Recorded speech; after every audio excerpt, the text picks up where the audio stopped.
this would be a good opportunity for people to ask questions and so on. Some of you haven't met the nuns before. Could I ask you to introduce yourselves a little bit? Yes. This is my third time. Some people are new.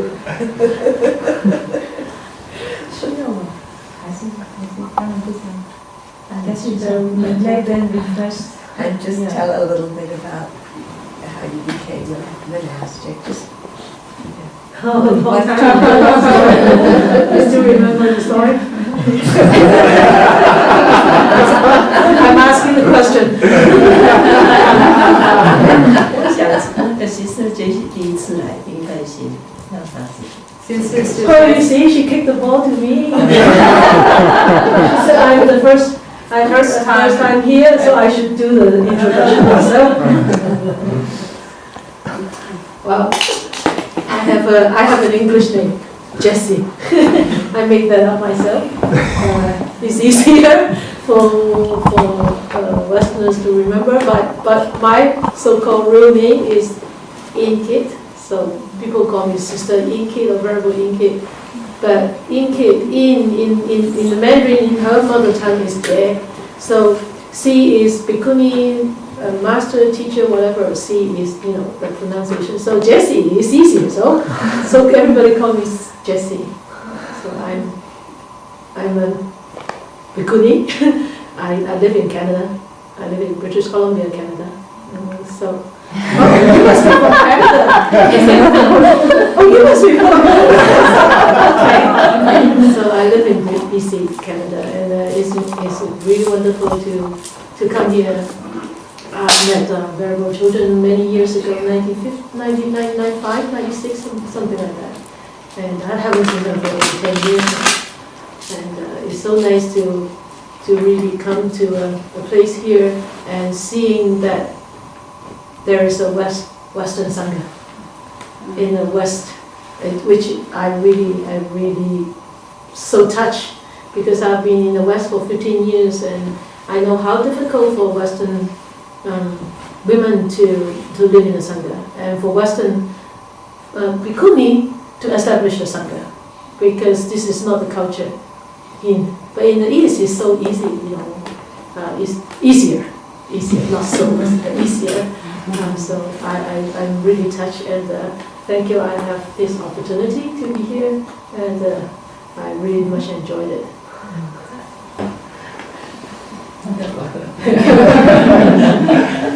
Okay, my name is Sister Jandy, and I have been here many times, and I met our children maybe 20 years ago, and I went to a lot of places to attend meditating course, and a lot of people after the meditation will say, "Oh, how nice you can be a nun, and we are from this country or that country. We never see a people like you." And so I often said to them, "You don't have none, be one." Don't ask someone else to be a nun or a monk, so you can be close to them. And I think if you see the value of having a Sangha, and having a Sangha actually is having the triple gems in wherever it is. And I think it is important oneself to see the value and willing to do the sacrifice to uphold triple gems in a place there's no Sangha. And so I very admire when the children take these steps and form a Sangha in the West, and also see so many followers. It's very good.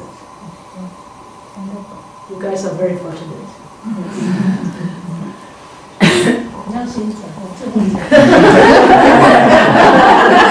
She ordered me to speak first.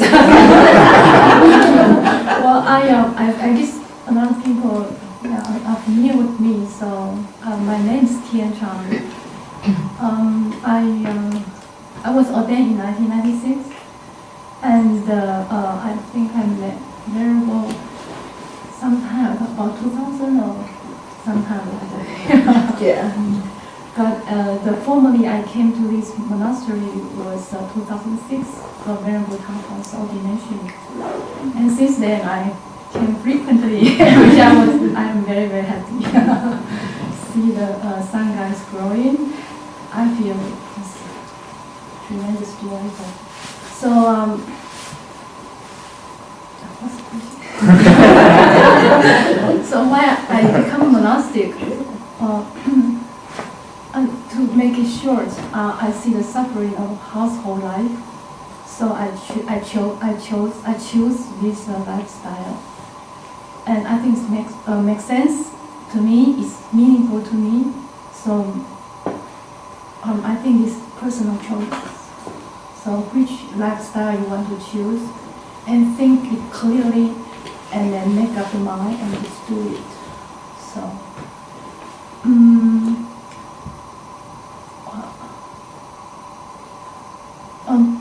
I don't think it fits everybody, but if you think you can do it, I think this is really, really a good way of living. Very, very meaningful. That's all I can say. But whether you are monastic or a lay people, practice is always mandatory. It's not just monastic need to practice. It's for everybody.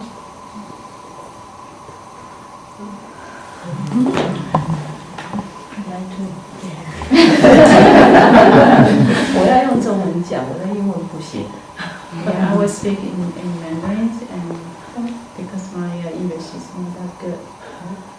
我跟求仁法师其实很多年以前就认识了。那我觉得她像我的姐姐一样，我们就像是姊妹一样的感情。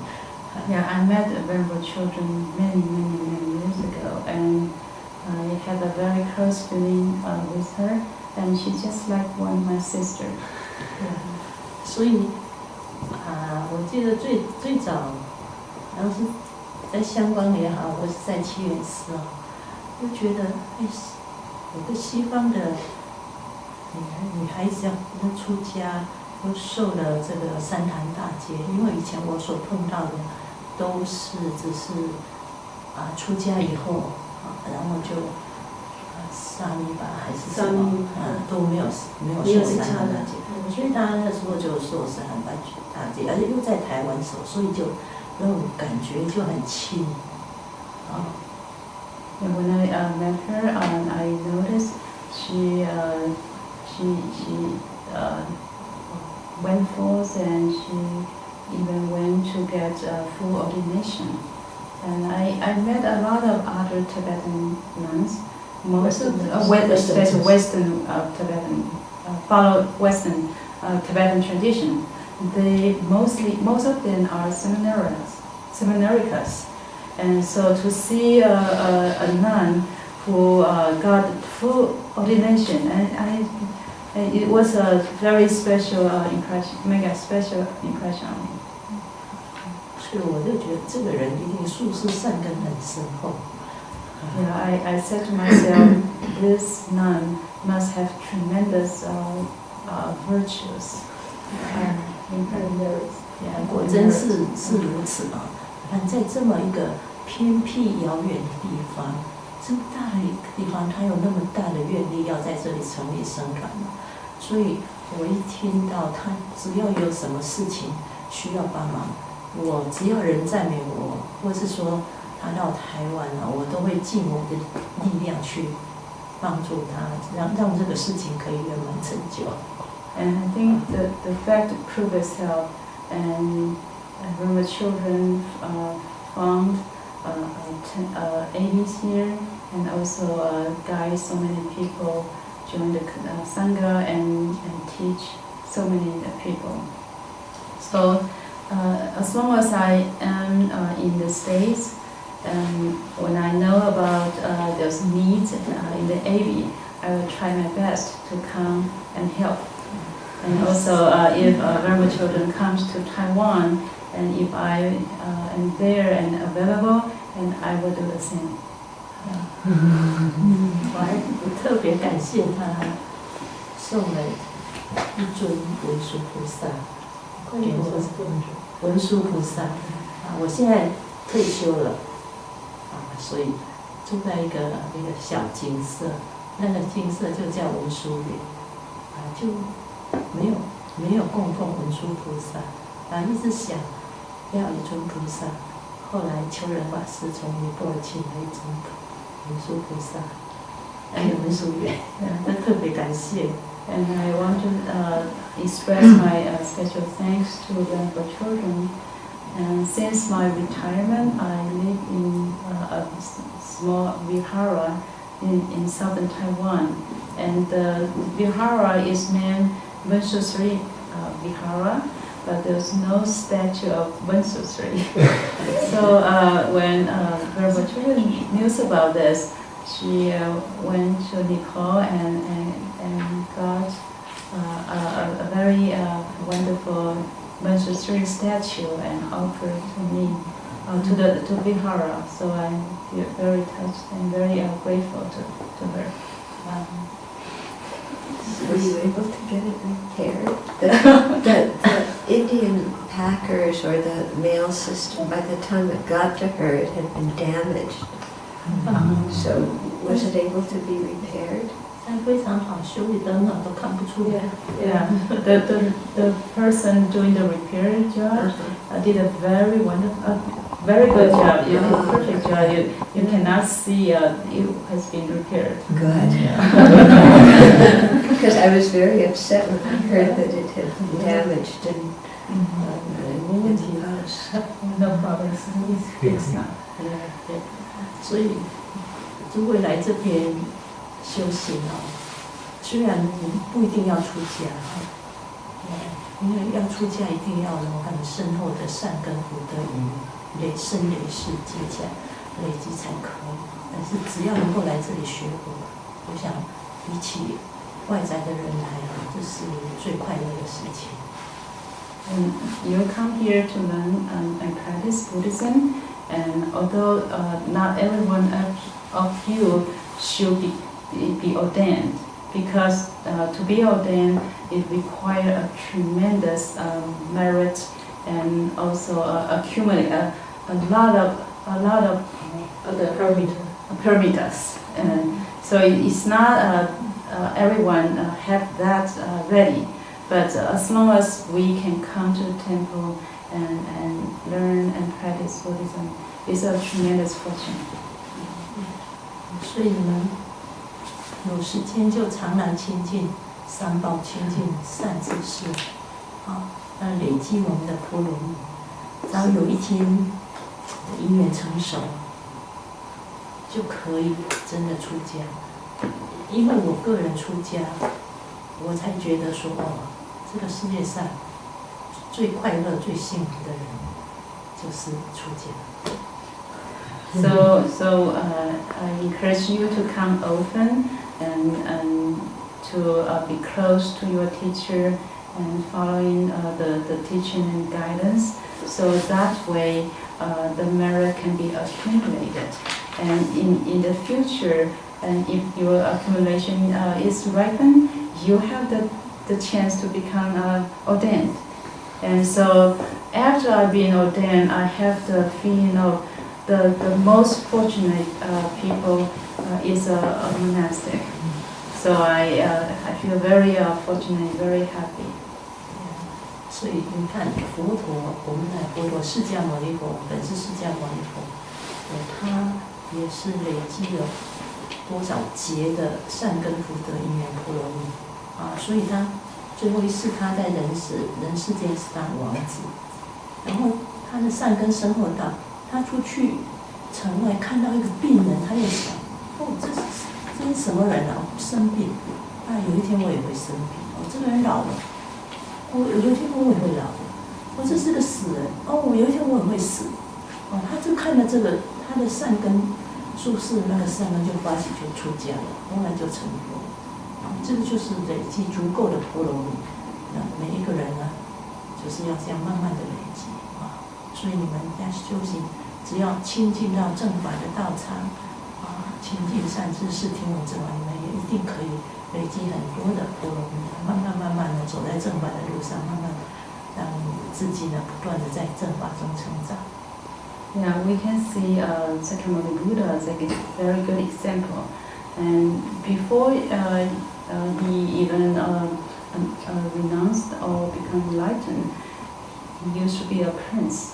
And when he went out to see the city, and he saw a person, sick person, and dying person, or old person, and his parami immediately alert and awaken and realize this is something it would happen to me. I mean, no exception. And so his awakening of his parami allow him to search for full enlightenment. So we can see from Buddha's example by coming to the temple and practicing the correct view and also correct the right dharma, and our parami can be accumulated. 记得我去年是几月来的？4月来的。I was here last April, is it? May. Last May. 这个还不到1年哦，结果人出家了，好高兴。我说这个这个时间哦，越来越短，越来越短，然后越来越多人，这个僧团呢就越来越有力量，正法的力量就传播越多。So less than 1 year, there's another nun coming in. So it seems the gap between each visit is shortened. And so it's very promising sign to see a sangha is growing this fast. 对，机会自己创造创造好的因缘祝福你们都有这个好的波罗蜜可以不断在正法中成长。So hope we can catch the right moment and catch the opportunity to accumulate and our parami and to be close to our teacher and actually put the teaching into practice and plant the right seed in our own minds, so we will walk on the path smoothly.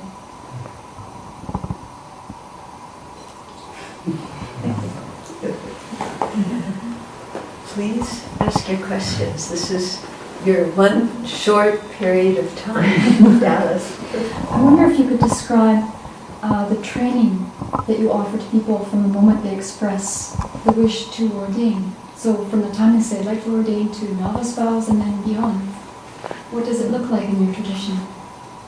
就是你们可以谈一谈，就是说一个人发心想要出家之后，您是给他什么样子的训练？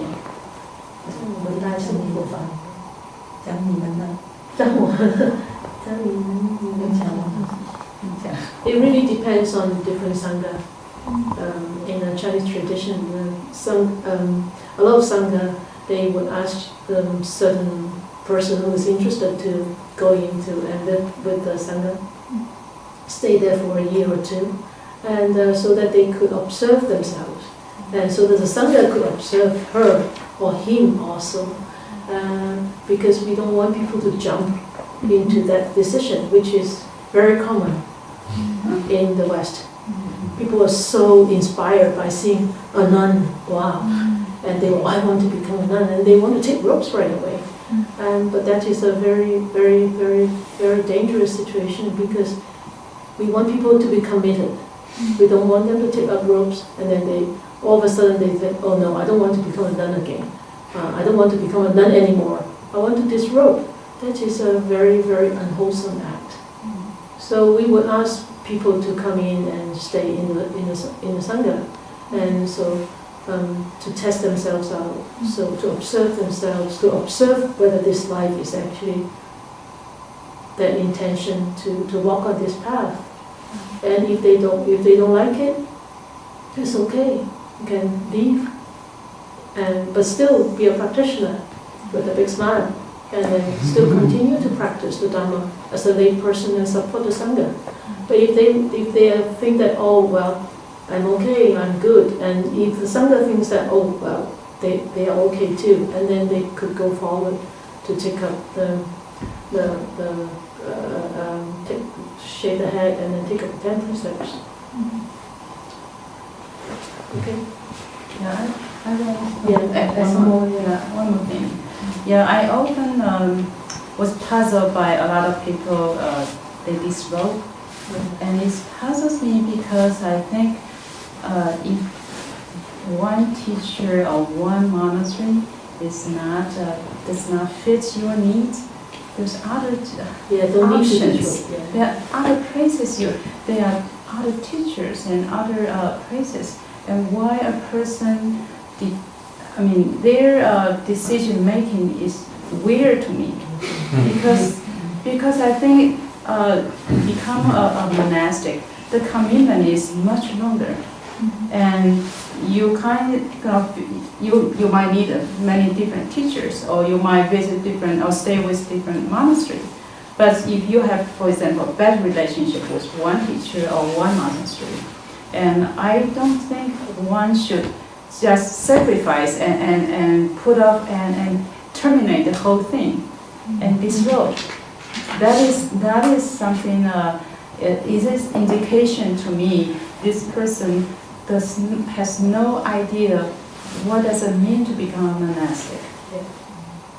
Yeah, because being a monastic is you embark a journey for a long time or toward Buddhahood.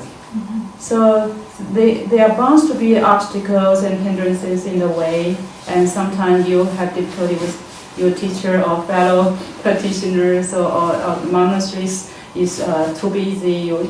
You prefer to have other style, learning, practicing style. It's free, but you are, on the path. So I kind of feel this takes some time for the individual candidates to actually think about why do you want to become a monk or nun? Why? What is the purpose? And if you have that clear thought in mind, and all the obstacles is temporary, it's easier. It won't turn you away from this choice. Yeah.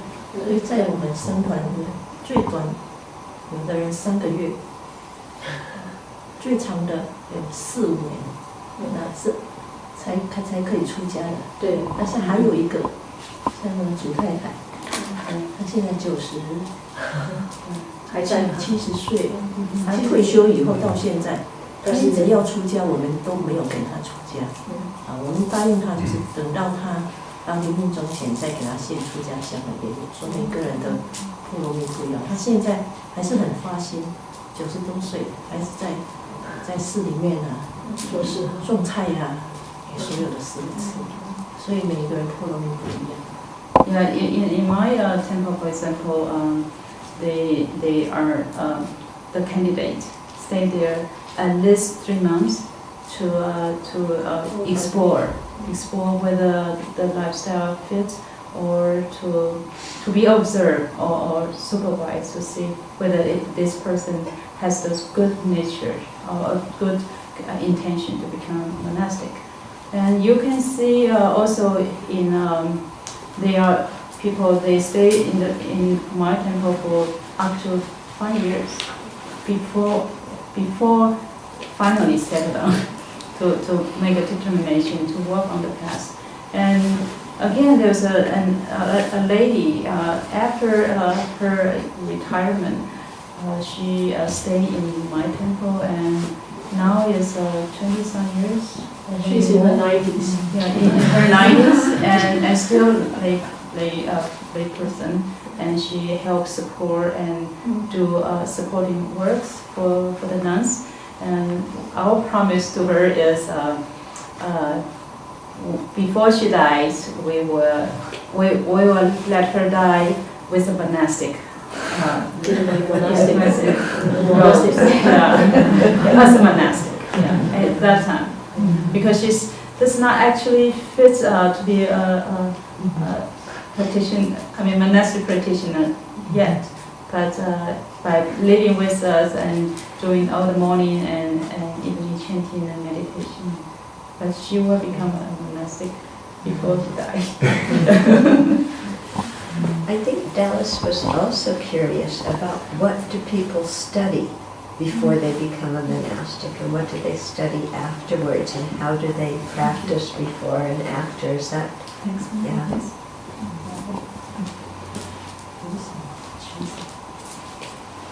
就是说，他们发现要出家之后要读些什么书，修什么行，在剃度之前，要发心出家到剃度之前要做什么修行，根据受训的老师，训练上的清净圣道上不一样。Yeah, it varies from different Sangha. different monasteries. In our case, a monastic once they not monastic, A lay person. a lay person express their intention to become a monastic, will stay in the temple and put on lay clothes. It's like a fabric. It's a gray, and so they will follow all the timetable as monastic. And we have like a supervisor, especially for those ladies, and they have to, I think, memorize all the morning and evening chanting by heart, and they have to, I think, write diaries, and they have to write kind of a biography or something to know what is the purpose they want to choose this path, and what else?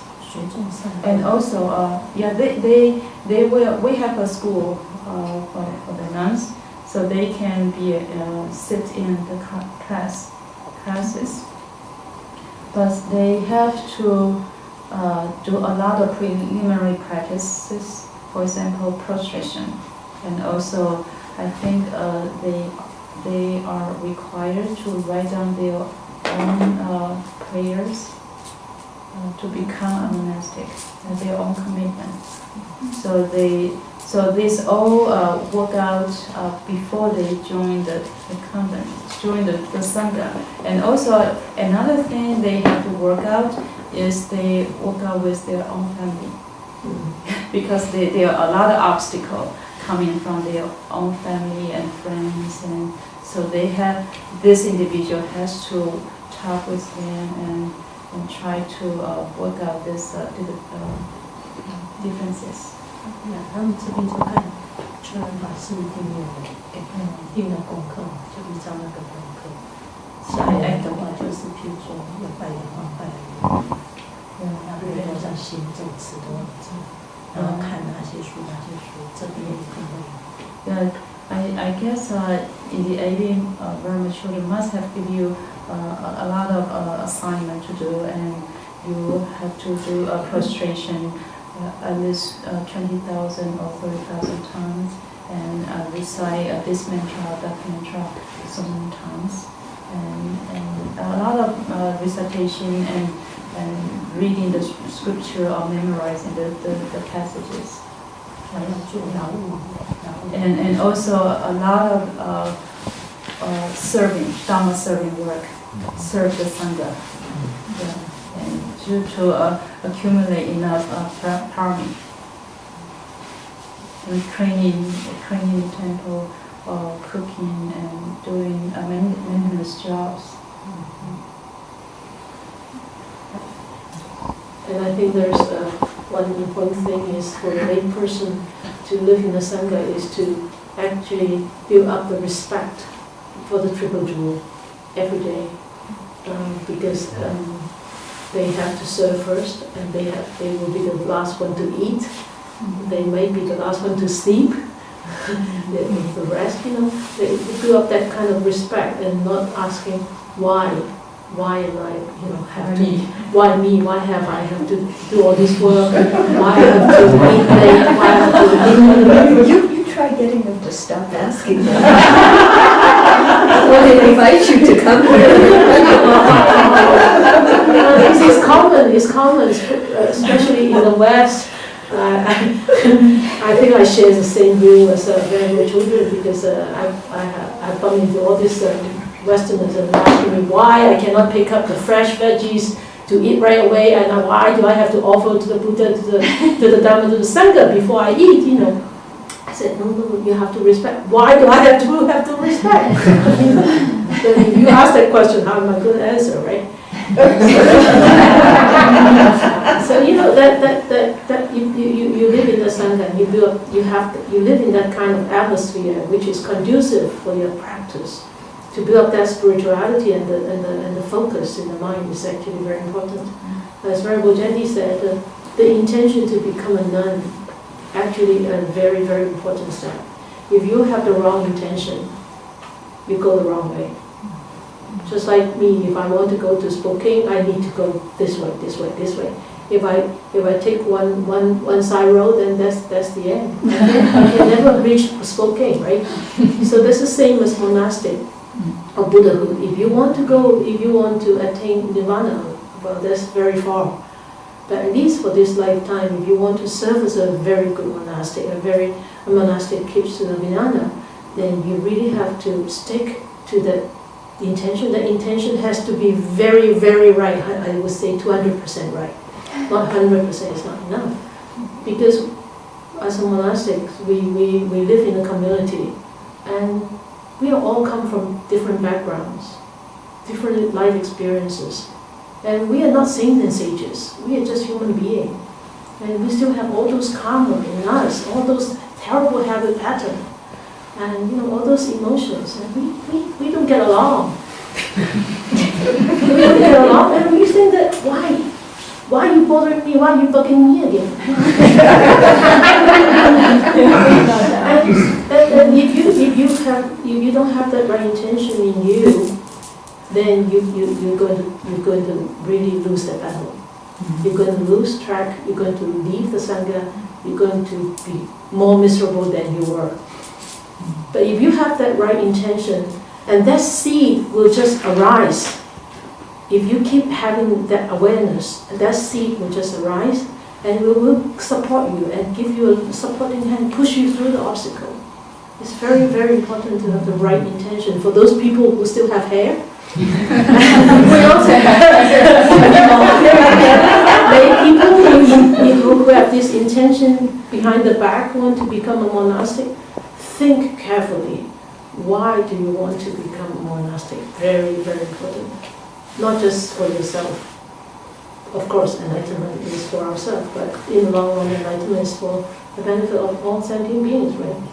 But we have the right intention, very, very important, with the right attitude. Yeah, related to that, I think also it's important to develop strong faith Strong devotion. to our teachers. And I think it is a lot of it takes a lot of effort to actually understand or understand what does my teacher, what does she say. A lot of time we pick up the wrong message. How she say it. She said it in front of the public, and she said her face is like she has a big smile or she's crouching. And if our faith is based upon all the superficial things, and it's very dangerous. You might feel like your teacher does not care about you. She is kind of favoritism, and she favors someone else, and she always wants me to do the odd jobs and hard work and stuff like that. And so I think, and also I think it's important when a teacher is teaching some disciple, don't think only she's teaching that specific person. Yes. Everybody else, you learn from this. She always gives teaching to us or to me. So you will try to come down to understand the teaching. And I think that's very important because I see a lot of people, they have a very bumpy role in their practice because they never ask their teacher or ask about clarification. I remember my teacher wants to say something about another sister. She said, she often said, you are just like a tree trunk, something like Tree trunk. just like a tree trunk. And she never asked. She asked about why you use this to describe me. And one time my teacher said to me, I have said this to her for 20 years or 15 years. Never even once she asked me why. I hear you, I don't understand. Can you explain why, what behavior of mine is this way? What does that mean? And my sister just was angry. I was not a tree trunk, and why how on earth I am always the number one in class, and I memorized the whole thing, and I used to have a very good teacher. I was a very good teacher to my student. Everybody respect me, and why on earth you call me this you describe me this way? But she never really asked. So I can see from both sides. If you as a disciple or student does not try to understand your teacher, and if you don't understand, be humble. You have to request teaching. Ask for detail and try to understand the real meaning of it. And because the teacher always teach you, but if you are not responding, then I don't know, you will miss a lot. I really enjoyed this her introduction. I remember from my own experience, I'm a very sort of stubborn person, a very egoistic person, and I used to work in the hospital, so I think I'm the best one.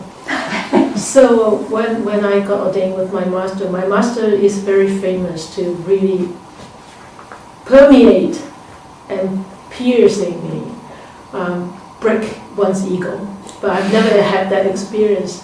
But once he was very ill, and I went back from Canada to look at him, and he asked me to stay for a couple of months, and I said, okay. So one day when I went to his cabinet to sort of visit him, and he has this bowl of noodles in front of him with a lot of cilantro, the Chinese parsley. And I know from my study, from my experience, work experience, cilantro has a lot of bugs in it, which were not visible, which could not be killed by boiling, and which could not be killed by cooking. It's bad for the body, it's bad for the health and everything. I had all these, backstage knowledge. So I looked at his boy and said, oh, Sifu, we call our teacher Sifu. Sifu, no, cilantro, it's bad for your body, blah, blah, blah, blah. All those stories, everything just came out like Niagara Falls. And he looked at me, very compassionate eyes, and he just looked at me and like that. Who put those bugs in? Did you put those bugs in?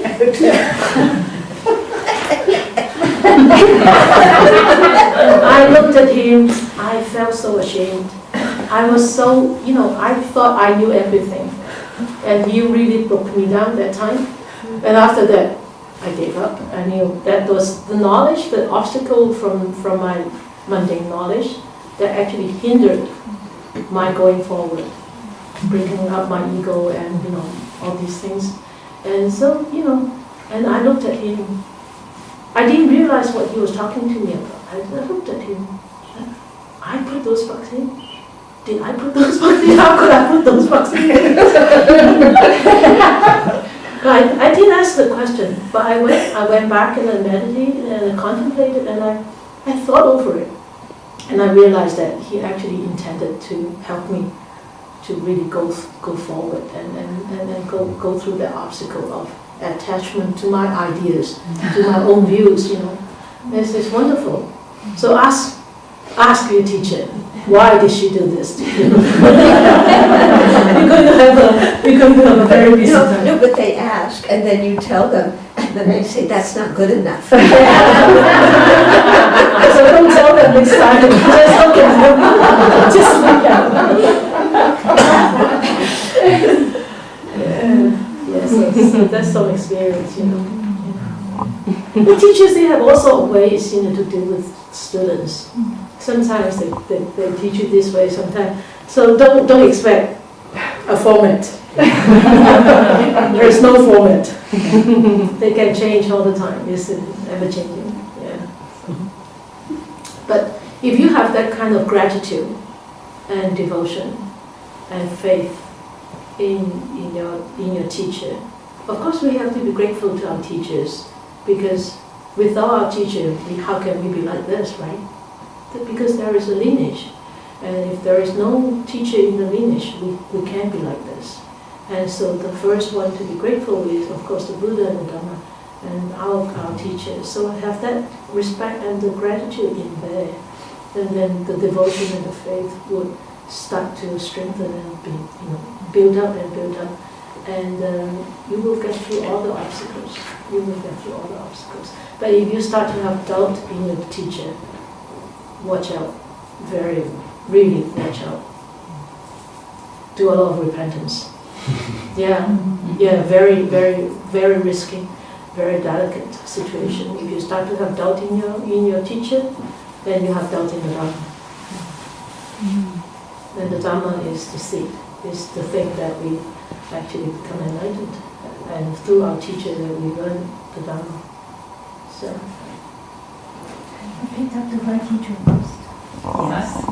Pick up the right teacher. well, as the Dalai Lama has said, he said, once I remember we went to that Pasadena, the public talk. The one person asking the public talk, she said, "Can you give us a shortcut?" And he went silent. I was there, have my eyes closed. I said, "Hey, what happened? How come there's no answer?" And then after a few minutes, there was still no answer. I looked at him. He was sort of sobbing and cleaning his tears, and he was actually heartbroken. He said, "Don't you ever ask me this kind of question again." All the ancient teachers, they have meditated, 7 cushions, broken cushions, they have meditated so long, and they still meditate. There is no shortcut to enlightenment. There is no shortcut to Buddhahood. Nothing is shortcut. Everything is effort. Everything is effort. Right? Something like that. Yes. Not exactly what his words. Don't quote me, okay? I really had that in my heart, because there is no shortcut, really. So if you have doubts in your teacher, whatever obstacles you have met, frustrations, repentance, that works. Yeah. Yes.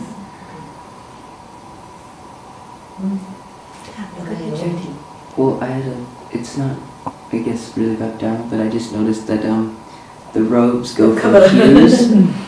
They just get darker, so I was kind of wondering. They get darker. Explain the color. The color, The Chinese are different. usually the color of monastic robe is not worn by the lay people. So you would not see the color. You will see a lot of gray, a lot of black, and a brown color. And I think that you explain your color. Yeah, well, in ancient India, the monastics wore saffron color robes because black and white were considered what the ancient Indians wore. Mm-hmm. And everybody thought saffron was rather ugly, so they took the saffron, The same and then when they went to Tibet, they made it a darker saffron color. But the idea is that you don't wear the black and white, which are the colors of the lay people, but in Chinese Buddhism, it's Different. different. It's the reverse. Yeah. Chinese Buddhism tends to go to more like a grayish, like dark gray, light gray, pale gray, whatever gray. And so Chinese, so we're gray and brown in that color scheme. Yeah. Yeah. So obviously we come from different sangha because different sangha has the uniform, the color scheme different. Yeah. And we can tell you apart that way. Huh? It's easier to tell you apart because you're like all bald. No. Yeah. I remember that very famous monk, Chan Yun, Venerable Chan Yun. He just passed away a few years ago. He said after practicing not to eat after lunch for like 20 or 30 years, his conviction on that precept was obtained or something like that. And it amazes me because one's faith on the Dharma, it takes a lot of effort, a lot of time. You have to actually try again and again and concentrating on the advantage of the practice and the disadvantage of not that practice, and to eventually come to this conviction of this is the right path. So I guess Vinaya is like that. Although at the beginning is something given by our preceptors, and we should until the death of my life, and I will not kill, I will not steal, and so it's from external, but internally we have to work it out, and what is to see the subtlety, and what is the advantage and the disadvantage, and so I think Dharma practice also is like that. It takes a lot of time and to eventually see why Buddha said we have to have a spiritual teacher, and we have to form a very harmonious relationship with him or her, and so it's not an external requirement. It's actually is for our good.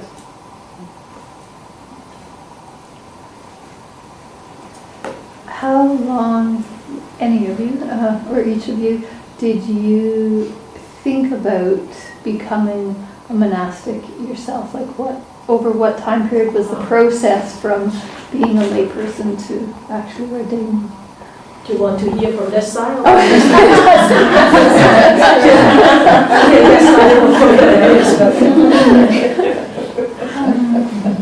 I think that really depends on individual case.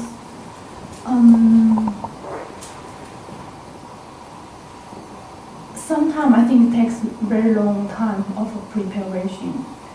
I think in my case, over 20 years before I decide. But when the moment just ripe, you just make decisions so easy. And just go across the threshold.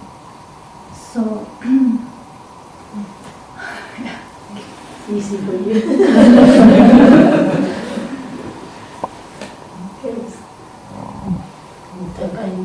不用讲了，您是讲的是不是很精彩的？精彩讲的。我15岁皈依，就想出家了。 15 years old, you took refuge. 可是我的师父说他不收女众。Yeah, I wanted to become a nun right after my taking refuge at age 15. 15. Yeah. My teacher unfortunately said to me he won't take female disciple. 师父最近才圆寂入美，95岁。 Yeah, my teacher just passed away recently at age 95. 就是刚才地法师讲的禅公师父。His name is Master Chan Yun. Sister Jamie just mentioned about him. 他的只是持戒很庄严。He observed the precept very strict. 他说，一个人出家呢，就是要靠戒律来保护他，谁都没办法保护他。He once said, for a monastic, your protection comes from your observance of the precepts. No one else can protect you except your precepts. 他说要出家很好，在家人嘛，你在家要有在家以为就是说年纪还小，还没成立家庭之前，就是父母来保护。那长大结婚以后，可能就是个先生来保护，或者是你有钱财来保护，或者是你的地位来保护。他说这些都是暂时的、无常的。So when we were young, we were protected by our parents, and when we grow up, one gets married and being protected by their husbands, and sometimes protected by their money, or reputation, or positions, or power. But those protections are very temporary, just temporary. 他老人家呢，那时候他大概是几岁？50多岁，对。Yeah, he said this at his 50s. 然后他老人家就是一直强调说，我就是不收女众徒弟。如果你要出家，那么你就要先怎么学学习。比如说要持八关斋戒，要读多少经典，所以那时候我就很多大部经都把它读了，包括什么《法华经》什么很长的那个《华严经》然后每年我一定去师父的道场，每年暑假寒假我一定去师父的道场那边过这个出家的生活。那我以为这样我可以快一点出家。Yeah, he insisted not to take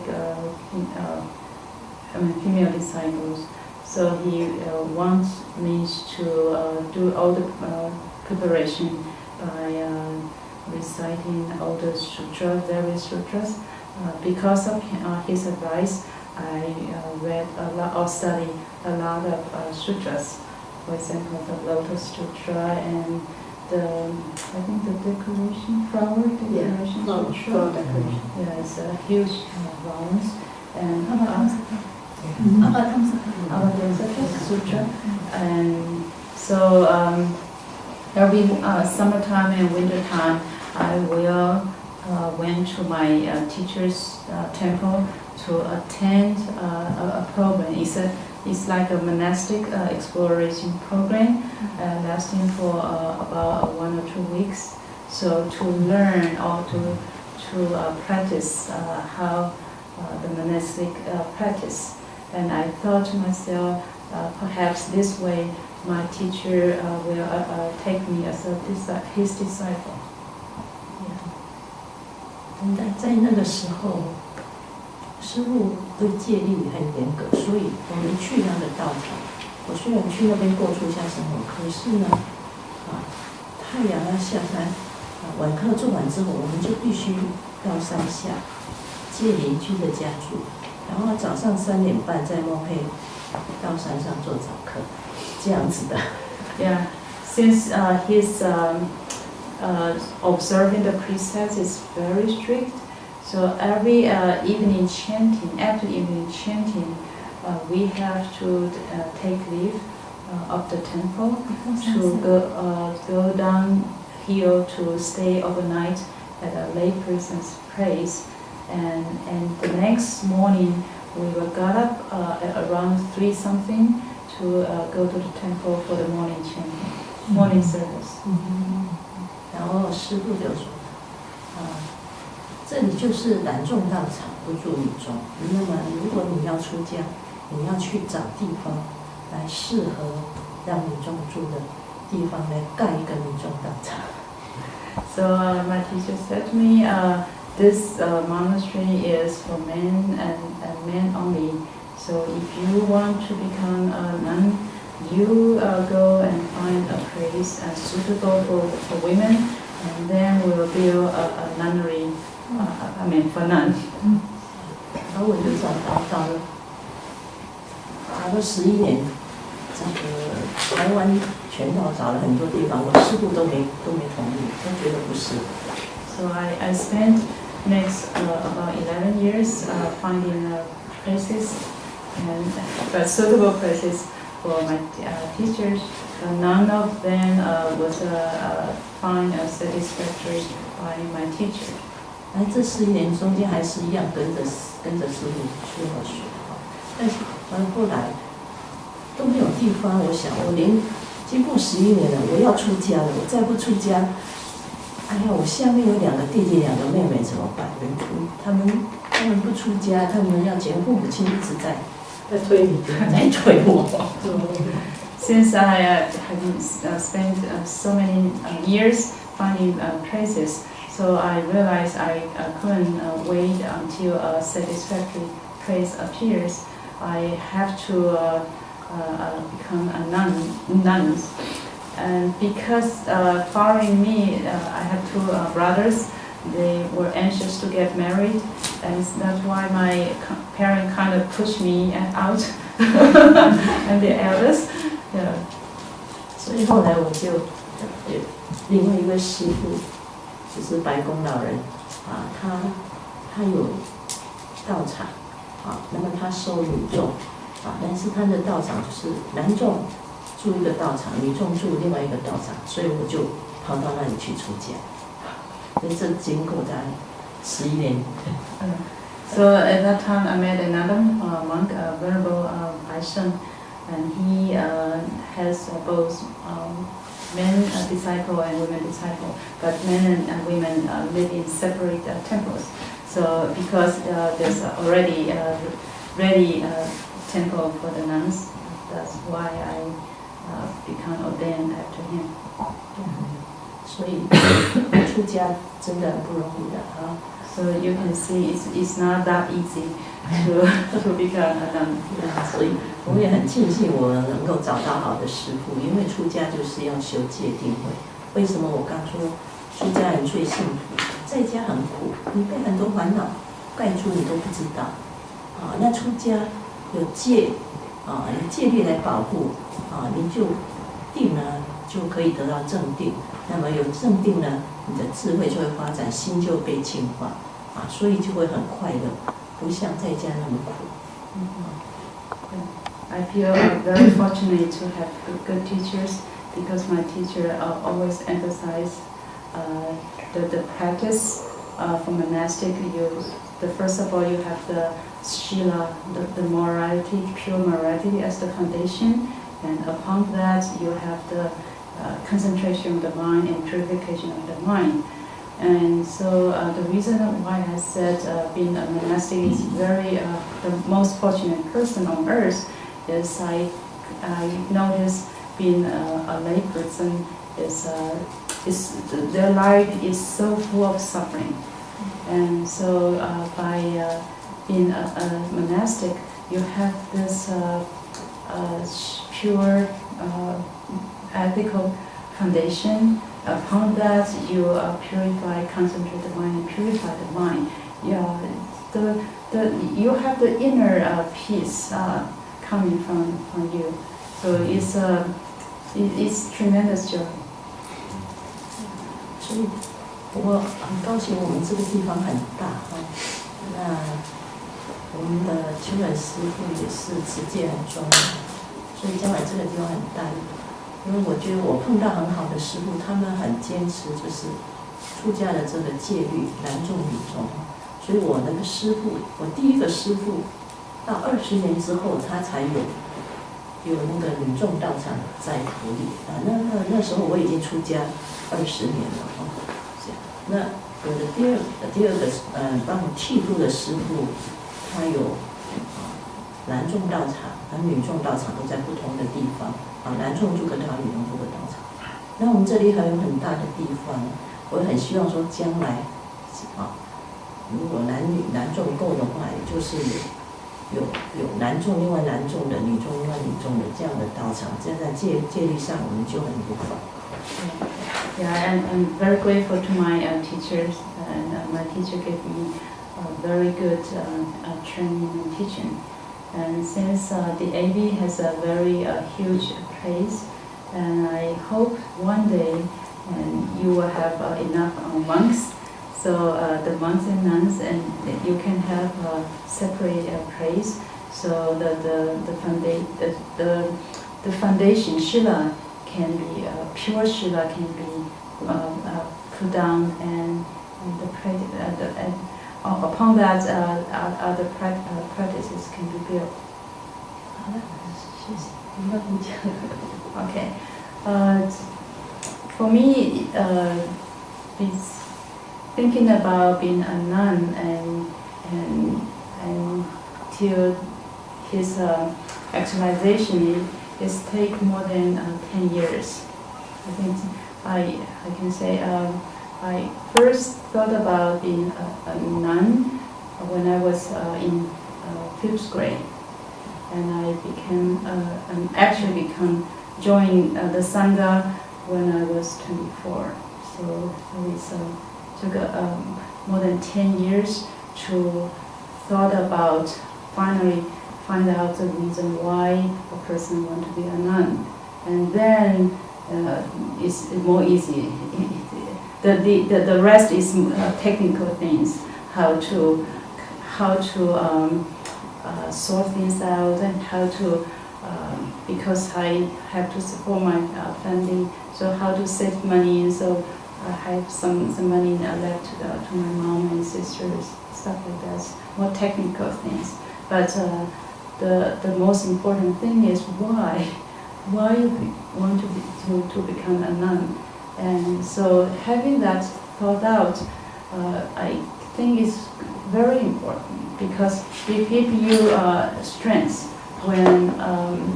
when difficulty occurs.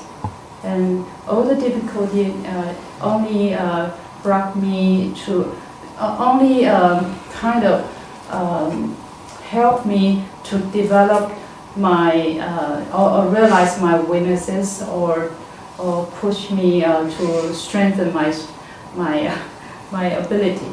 It's not to turn away from this decision. So I think taking some time to think about that, why a person want to be a nun, helped a lot.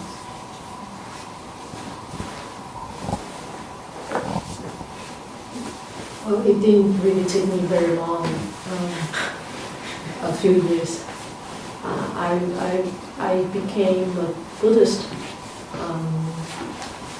after my mom was diagnosed to have terminal cancer. When I just graduated and went back home for a couple of months, and then she developed terminal cancer. Well, the doctors foresee that she would only have 3 months left of her life. And I was very heartbroken, because I was the youngest. I was the baby of the family, and I was away a lot. I mean, I was 20 something at that time. And I was away almost half of my life from home. So it was very heartbroken, and so I thought, what could I do for my mom? And I actually bumped into a friend who told me about not to kill that precept. I said, not to kill? What do you mean by not to kill? And he said, well, not to take life, to sustain your own life. I said, oh, that means I have to give up chicken. Because that is my most favorite dish. And he said, well, it's up to you. I said, would that work?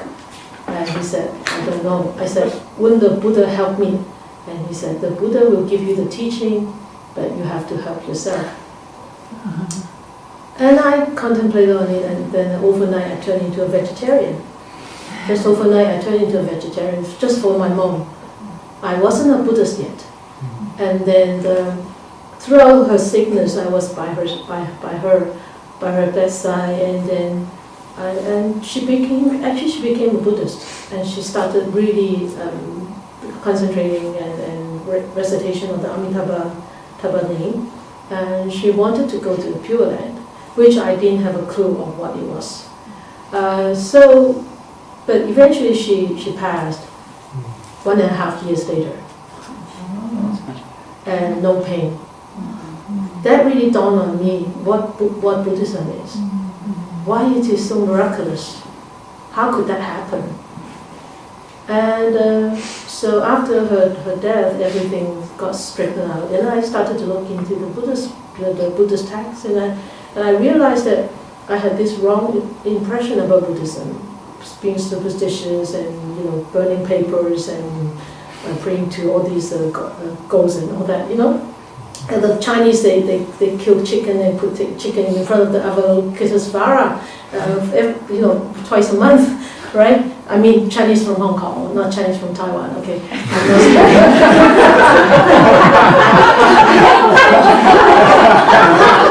It's quite different, really, quite different.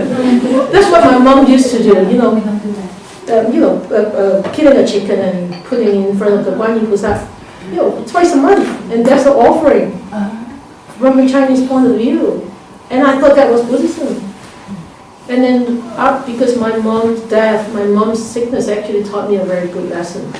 I started looking into the Buddhist teachings, and I thought, wow, this is amazing. So I started to practice. I took refuge. I was working in the hospital. And then I didn't realize anything at that time because I was crazy. I was really a workaholic. I worked really crazy. And as Marilyn just said, I lived on fame, and I lived on money, and I lived on the status and position. And it was a crazy life. And then it's so strange. I think the seed just sprouted. I was transferred to another very acute hospital, which I have to look after many, many patients. And one patient was very close to me, like a grandma to me. And she was going to have an amputation next day, and she was very upset. And I said, okay, leave behind my relationship with you. Let's put that behind. Now I'm a friend to you. So would you trust me? And she said, I will trust you. I said, okay, then you recite Guan Yin Pusa tomorrow morning. Guan Yin Pusa, the Avalokitesvara's name? I said, recite it. Whenever you feel fear, recite it before you go into the OT room. And she said, would that work? Then I repeated the same word to her. I said, I don't know. It depends on you. The words that was put to me by my friend, when I asked him, would that work for my mom? And he said, I don't know. It depends on you. So I put exactly the same word to her. And then after her amputation, I went to see her again, and she said, it worked! I said, what worked? I forgot! I said, what worked? She said, Avalokitesvara words worked. I wasn't scared. I was scared, I was sweating, but I remember your words, and it worked. It really put me into a very calm mind. And at that time, that really struck me. I said, there is something I really need to do. I only have two hands and that many years of life, right? And there's a limit of how many patients I can serve throughout my life. But with Buddha's teachings, it's infinite. It's like an open fishnet. No ends. It just spread. I talk to you, you talk to your friends talk to their friends. It's open end. It's open end. I said, I really need to devote myself. I really need to, renounce my life. But at that time, because I'm living with my dad, who's in his 70s, and I in the Chinese, the children will take up the vow to look after the parents, and I have promised my mom to look after my dad when she died. And so I thought, this is quite difficult, and because I looked after him. So I spent 3 years. Preparing him, I totally changed my clothes from so very colorful, not very like red, but a lot of colors, to really gray and dark blue and all that. And one day, there was this joke, I always did my washing in the weekend, and I hung it out on the patio. And he said, I don't like you doing your washing during the weekend, because once you hung up all the clothes, it blocks all the light. How dark my clothes were all dark colored. And I had to give up my hobby, because I used to scuba dive. I'm a scuba diver, and I totally enjoy the ocean. And I had to sell all my gears just to make sure I don't go back to scuba diving anymore. And then I made my determination. I will take me, no matter how long, I will become a nun eventually, no matter how long. But I will keep on doing my practice, repentance. So in the morning I will get up at 4:30 as a lay person. I get up at 4:30. I finish 1 hour prostration. I walk my dogs. I cook my meal. I went to work. Get to work at 7:30. Start working. Get home at 8. Do my prostrations. 10 o'clock I go to bed. Every day for 3 years. Didn't stop. And eventually I asked my teacher. I wanted to become a nun, and he said, "Sure." I said, "When?" He said, "Well, how many months do you need to give to your boss for resignation?" I said, "At least 3 months." He said, "Okay, then you give your resignation in September." I asked him in July. I didn't need to go to live in the Sangha. I didn't need to go. And I gave my resignation in December. He said, wait few more months. Go to Taisan, the Mansouri mountain in China. So he sent me off there in the coldest month, which was January and February. But I stayed there. I memorized all my evening and morning chantings. I memorized them. And then I became a nun in 1992. That was my story. And which I really think that was the most correct decision I have ever made in this life. This is the most wonderful opportunity that I ever had in my life, to repay the debt that I owe to my parents, and to really to be grateful for all the hardship that my parents went through to bring the 6 children up during the 50s and the 60s, which was very hard in Hong Kong. And I think that was the most wonderful thing that I had. And so that's why I'm so grateful to my mom. Even until now, she has died for 20-some years now. I still remember her so vividly in my prayers and in my metta, because she is the one that led me into this wonderful Sangha. My dad is 96. No, 90. He will be 90 in September.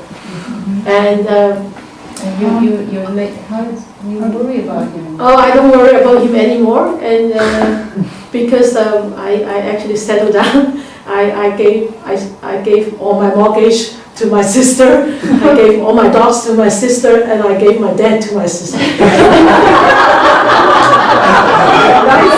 But my sister became a nun also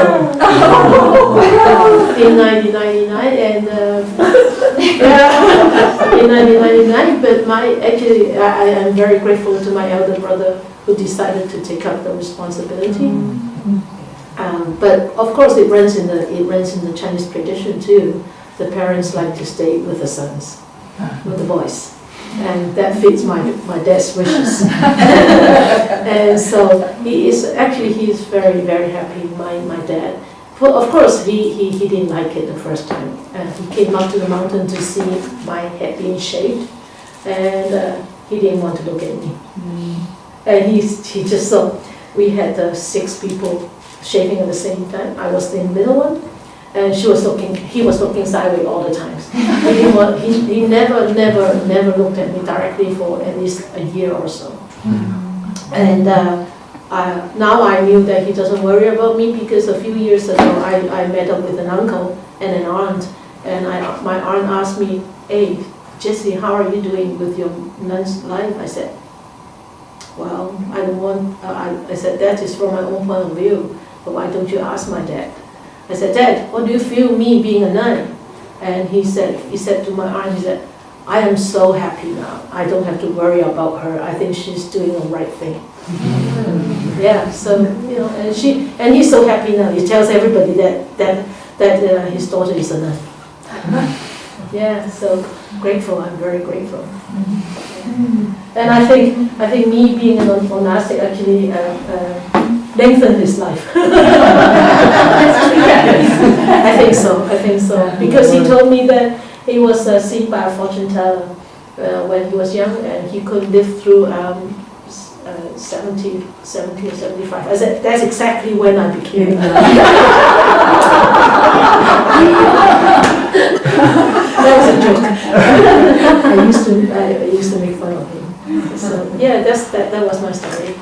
And then I think it's more satisfying, and it's so nice to be able to serve also, and to see people glowing and growing with Dharma, glowing and growing with Dharma. You can see the happiness. You rejoice in the happiness. You cannot pretend to have that happiness. It cannot be done like that. It all comes from the heart.